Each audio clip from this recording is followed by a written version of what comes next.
So I've been doing some coverage recently about Japan, and it's been going rather well, actually. And in fact, the Japanese have taken note. And so I wanted to do a segment basically explaining multiculturalism and its consequences and how it's been a disaster for the human race. Unintentionally quoting Uncle Ted there. But the point being here that they've taken our segment and translated it here into Japanese, and you can see in the space of 2 days 131,000 views, and there are lots of comments here.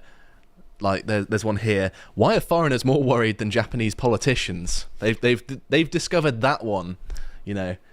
Why is it that these podcasters care more about the well-being of people than our actual politicians? Well, let me tell you, Japan, that is true of all Western politicians as well. This is how they get you. This is the formula. And it does seem to be a formula that sort of gets rolled out in whichever country that is being colonized by NGOs, basically. この動画では、日本の視聴者が自分たちの番組に注目したことを受け、多文化共生の本質とその結果起こることを英国の実例を用いて解説しています。彼らの主張は、近年の日本で進むジェンダーレス化や移民政策が実は海外企業や NGO の要請と結びつき、短期的な投資誘致を狙う政策として導入されている点が問題だと言っています。こうした大量移民政策などは結局長期的には一部の受益者に利するだけで我々国民の税負担が増すばかりでなく治安悪化を招くため何の解決策にもならないと警鐘を鳴らしています。それでは順に動画を見ていきましょ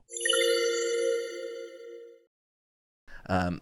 And corporations. And so corporations, What's yes. very important to say, because your last segment was excellent, I'm glad they translated Thank it, you. is that a source who spoke to the Japanese government told me part of the reason they're doing this is to attract more corporate investment to alleviate their debt crisis. And the corporations are coming in and saying, right, well, we've got transgender employees. We want to hire the best possible workers. So you have to liberalize your gender and your immigration laws in order for us to put a headquarters in Tokyo. And so the government is going along with this. They're instituting ruinous social policies for Japan to attract more capital investment. But that's obviously only a short-term thing because, as we know, the kinds of migrants that are going to be brought in are going to be net tax dependents, and the Japanese taxpayer is going to be kept paying for all of these costs and going to be seeing higher crime rates. Mm-hmm. Yeah, the solution isn't more mass immigration, by the way. The solution is reforming the economic system, which relies too much on lent money, really. It needs to be streamlined and made as efficient as possible. That is how you get a flourishing economy. You should be, trading a lot. That is how you get yourself out of this situation. It is not by doing this, because as you'll see throughout the segment, it is not worth it. And yes, actually a lot of Japanese people in the comments were unaware of a lot of the things going on, and so I wanted to explain it in sort of give you a nice big overview of the kind of things we've covered for years now, because it's sort of second nature to us to talk about it, but to an outsider perhaps it seems a bit more difficult to understand. And I'm going to use the UK as an example, not only because that's where I live and have grown up my entire life, but I sort of see Japan as the Britain of the East, and so it's a good equivalent, an island nation that values politeness and orderliness, that interested in the preservation of your heritage, both known for liking tea and gardening as well, just coincidentally. And it also seems like a very nice place as well, and it has this aspect to it that it reminds me a little bit of home away from home. It certainly felt like it when I was there. It's the reason I'm going back there for my honeymoon. My missus speaks fluent Japanese. We love the country, and we would like Japan to remain Japanese. Therefore, the Japanese people must preserve both their culture and their role as an unquestionable demographic majority, because if either of them slip, Japan becomes less Japanese, and it becomes less of the beautiful place that we greatly admire. Japan might think of something like this when they think of England. So this is obviously a real place. This is Pulteney Bridge in Bath, which I actually live around the corner from at one point. And so there are places similar to how Japan imagines Britain, but they're becoming fewer and fewer. And the places that are like this are being run down, basically. And there are a whole host of reasons for that. And one of them is that the people who made these things, the culture in which it was created, is being pushed out of many of these areas. And so if we have a look at the census here, this is was taken in 2021, and the dark blue represents basically the white areas, as in the Europeans, and then the other colours represent... hang on, I'll get rid of that first. It'll be a bit easier to see. Okay, there we go. So you can see here that a lot of the migration has gone to economic centres, so areas where people can make the most money. And that's because a lot of the migration isn't migration to the UK because they really like our way of life and have respect for us.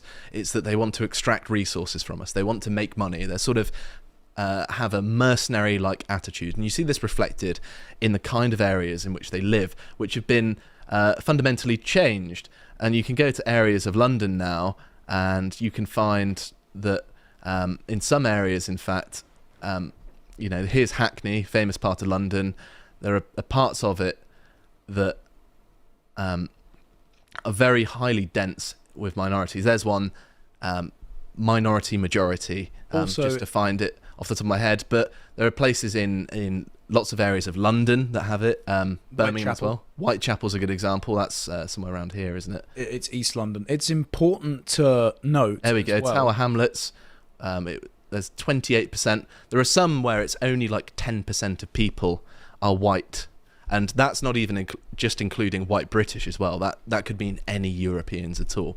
And so we've pretty much lost our capital city now. I think only about a third of the population of London is it white British or just white more generally? White British. White British. So we are now a minority in our own capital city. And this is playing out in lots of major cities as well.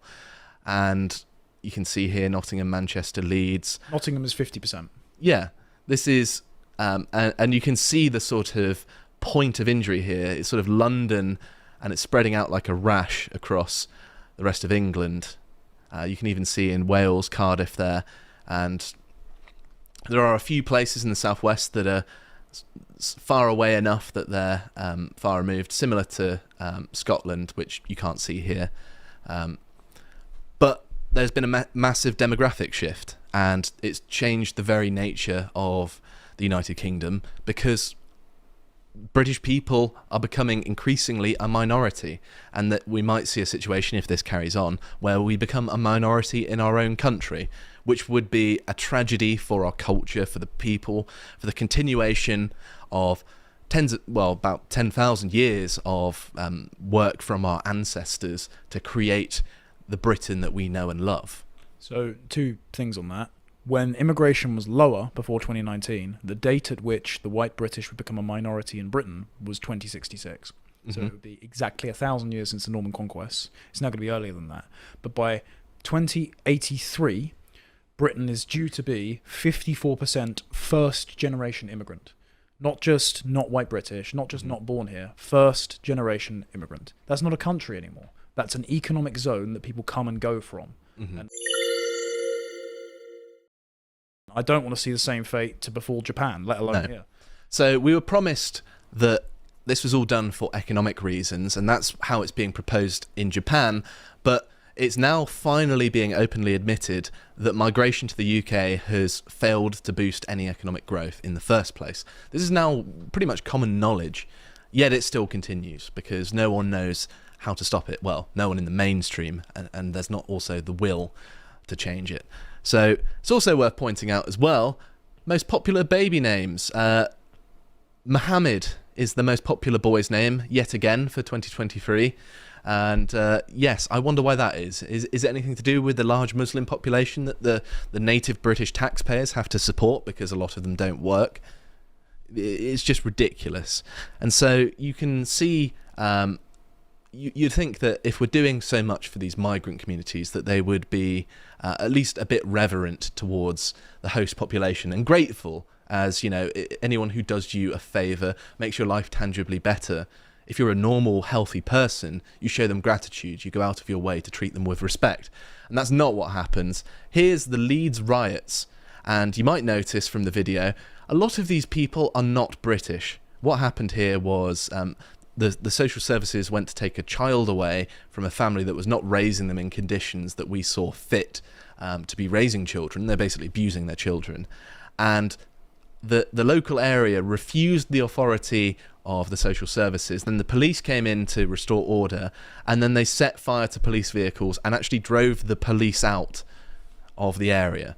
And they set fire to things. This is how we are treated in our own country. And what they're doing is they're rejecting our authority in these zones, because they are now the majority in some areas.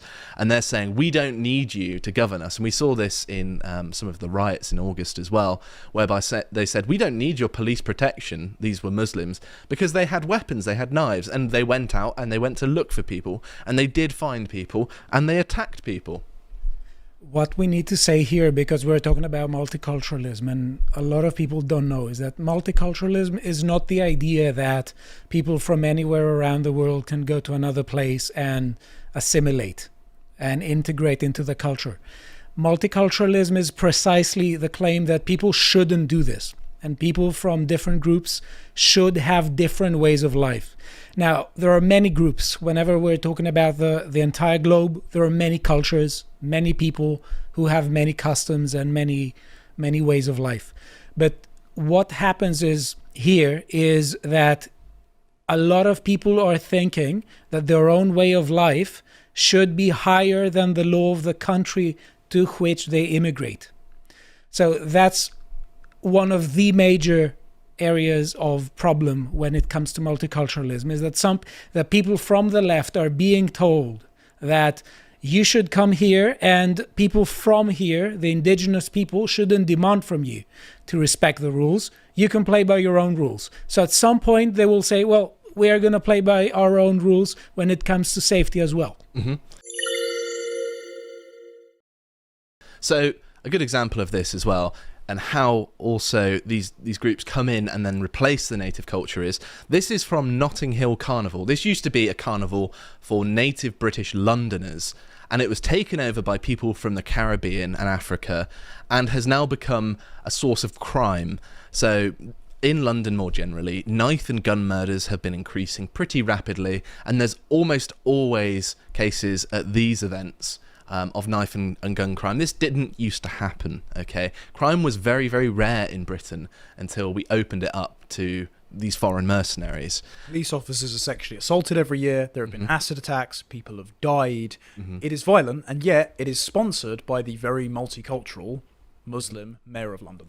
And so it's also worth pointing out as well that not all people behave exactly the same. For example, black Londoners make up just 13% of the population, but are responsible for 61% of knife murders and 63% of gun crimes, which is a massive overrepresentation. And so that should be taken, as we need to be very careful importing people like this into our country, if at all. Also, the grooming gangs, largely a Pakistani phenomenon. Entire communities were implicated in this, the entirety of the Pakistani community in all these various areas. This is just some of them. It happened across England. It's still going on now because a lot of them have gone unprosecuted, likely tens of thousands of them roaming free. There are stories of them running into their victims in things like shopping centres and things like that, and their victims being overcome with anxiety because the person who abused them, and there was a racial element, they targeted white girls, and they were largely Pakistani men. That doesn't get talked about enough.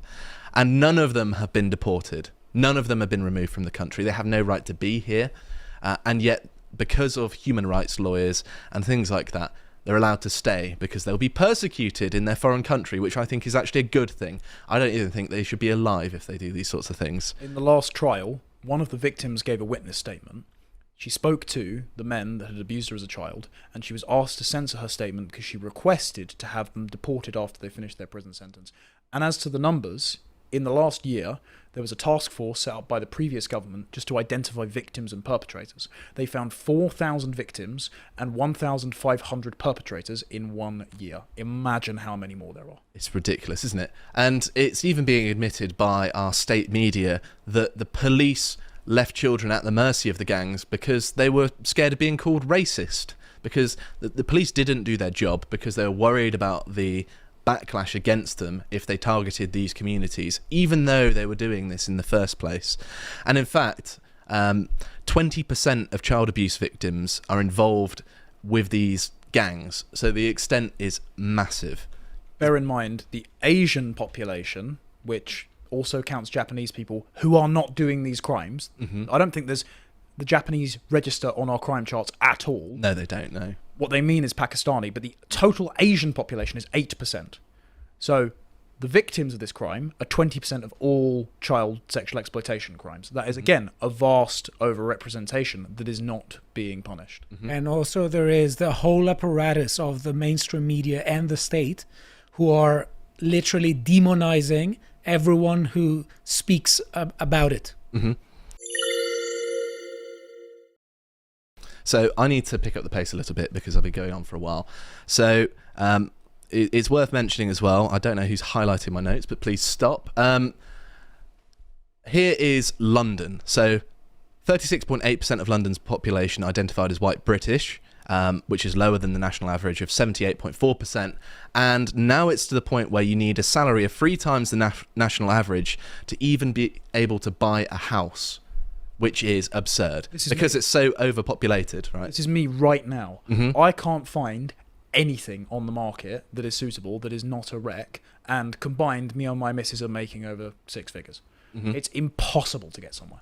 And it's also worth mentioning as well that there are gangs, largely foreign gangs, they're actually on like motorized bicycles and scooters going around just stealing people's phones in the street, and there's not really a lot that can be done about this because there's just so many of them. You know, the police do catch them sometimes. I've seen footage of police cars knocking them off their bikes and things like that, which is great, but it's just so widespread that they can't stop it, and this never used to happen either. The majority of police forces in England and Wales haven't solved a single burglary in the last year. I know, it's ridiculous, isn't it? They do lock people up for tweets. And of course, the crime rate as well. Obviously, there's a bit of a dip for the lockdowns because no one was out and about. But you can see just since 2015, there is a pretty significant increase in just general crime rate per 1,000 of the population. And so per capita crime is rising. It's pretty obvious that it's just becoming a worse place to live. It's expensive and ridden with crime. Who wants to live there? Well, apparently foreign mercenaries, and that's about it. It's also worth mentioning, while they're here, they disrespect our heritage. So Black Lives Matter, which you might have heard of in the, for the United States movement, was a big thing because there is a significant black population in the UK now, and this has led an alliance between minorities and communists, both of which hate Britain, tearing down statues. And here they illegally tore down a statue and threw it in a river. And they didn't receive any prison time for this because our political regime tacitly approves. But I think that tearing down statues is a sign that you are possessed of ideology to the point whereby you've stopped respecting those who came before. And, the person whose statue it was, they were a former slaver. However, they had a statue because they did a lot of philanthropic work and invested in the local area. That's why they had the statue. There is nuance to historical characters that gets lost if you tear them down and throw them into a river. And it's also worth mentioning as well that our history is desecrated by trying to write in people that were never here. So they're trying to claim that in 1,000 years ago there were still black people here. Even in the Roman times, 2,000 years ago, that black people, they were always here, and so you should accept them being here now because it's always been the case. It's just a lie. They're making it up. There's no historical basis. There's no evidence for this. And you see it as well in TV representations of things. So here is Anne Boleyn, famous wife to Henry VIII, one of the kings of England, portrayed by an African woman. Why? Because they want to push this into our faces. They want to make us ashamed to be who we are and to revere our colonizers, basically. And so if we wanted to do anything about it, there is the Equality Act, which makes it legal for employers to discriminate against the native population in favour of foreigners. This has legal basis to discriminate against the native population, the people who have the most claim to these islands. And if you want to complain about it online, there's this act here, which makes it a crime to point out the people doing this to us and things like that. And if you want to do it in person, there's also the Public Order Act, which if someone takes offence to something that you say, however reasonable, even if it's based in fact, you can be arrested for just simply hurting their feelings. The same with the Communications Act. It's based on whether you hurt people's feelings, and sometimes being completely honest and being factual about the state of reality gets you in trouble and makes you do prison time. This was the piece of legislation that I was threatened with arrest for. There is footage of this online because I stood outside talking about the LGBT activists and I said the word insidious, and a police officer thought I was insulting a woman and came over and said, if you keep talking, I will arrest you. This doesn't prosecute you if you say things in your own home, only outside. But another piece of legislation, which is a non-crime hate incident that records the things you say in person or offline that can stop you from getting a job, now doesn't matter whether or not you said the thing indoors in your own home, on the internet, or in public, you will still have this black mark against you. So we literally police thought crimes here in the UK. And it's worth mentioning as well, the UK had a general election, and this was our opportunity to deal with the immigration situation, and there was a left-wing sort of socialistic landslide because the right-wing party was so corrupt that they were very unpopular, and the Reform Party was the main party campaigning on immigration, and they only got 5 seats in our parliament, which has 650. But if you look at the percentage of votes relative...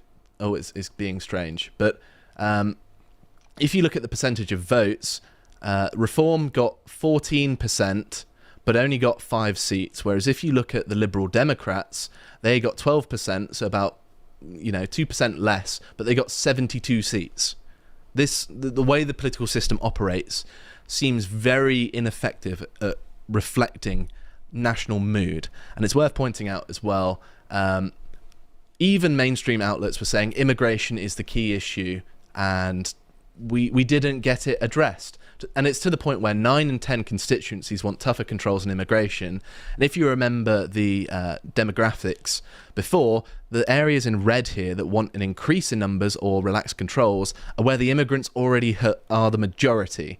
So all of the native British areas, we are the majority that want to stop immigration, but it's being imposed upon us anyway.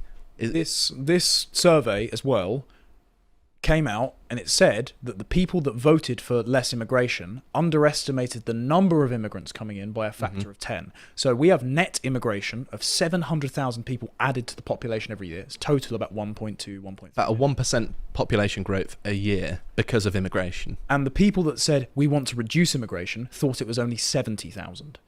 So if they knew the real figures, imagine how angry people would be. Exactly. And it's worth pointing out as well, because there is an incoming election. I believe it's on the 27th of October, so please bear this in mind in Japan. You have the potential to do something about it before it's too late, because what has been done to the UK is an utter tragedy. It's why I'm here doing this right now. I was going to be an academic, I was going to be a university lecturer, but I left because I saw this as far, far more important, because it's the fate of my entire country rather than, just furthering scientific research, which can wait. But this is a fight for the very essence of Europe and North America. We cannot allow this to continue. You cannot allow it to continue in Japan because it is a tragedy. 日本人ファーストが排外主義と言って批判がありましたが、日本で日本人が軽んじられる方が差別じゃないでしょうか。皆さんはどう思いましたか。コメント欄で教えてください。また、いいねボタンと、その後、ハイプも拡散のためよろしくお願いいたします。